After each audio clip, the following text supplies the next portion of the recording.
In this section of Child of the Hive, a group of teenagers are dragged from their regular lives into the midst of conflict.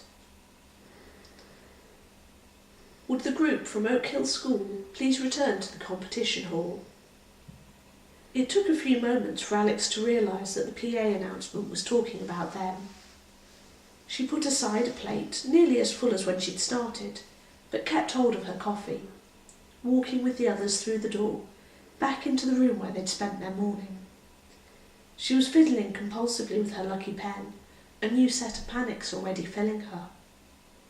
Did they think that they'd cheated? Had Will done so well they couldn't believe it was all his own work? Had she done so badly they couldn't see how she should be here? One of the stewards in the identical red jacket and identical "we're here to help" smile was waiting for them at the door. He told them encouragingly, "It's nothing to worry about, if you'll just come with me for a few minutes."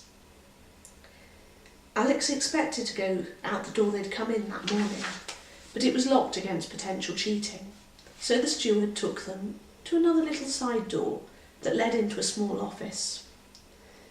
Ben looked confused. Will looked terrified.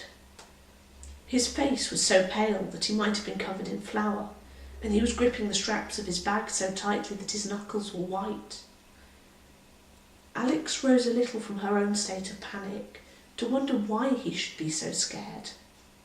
Maybe he had been cheating, but she couldn't believe that of him.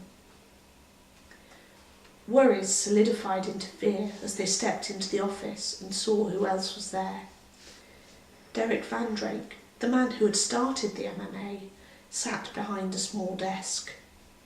Standing beside it was a pair of policemen. Surely they wouldn't call in the police for a little problem in a competition. One of the policemen muttered something to Van Drake. The competition organiser nodded and then left the room. Something about that act seemed menacing to Alex, who was now feeling more scared than she could ever remember being.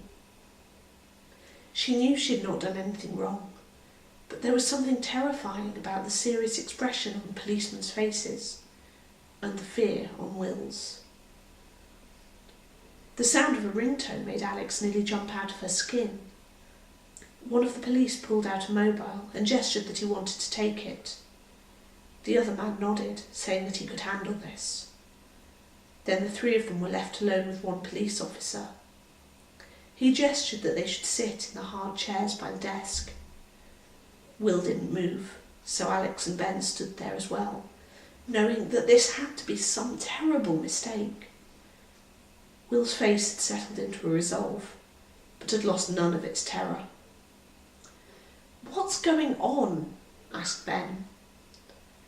"I'm afraid I'm going to have to take you all in for questioning," the officer said. Then he turned to Will, pulling a pair of handcuffs from his belt. "William Ramsey," he said, "I'm placing you under arrest."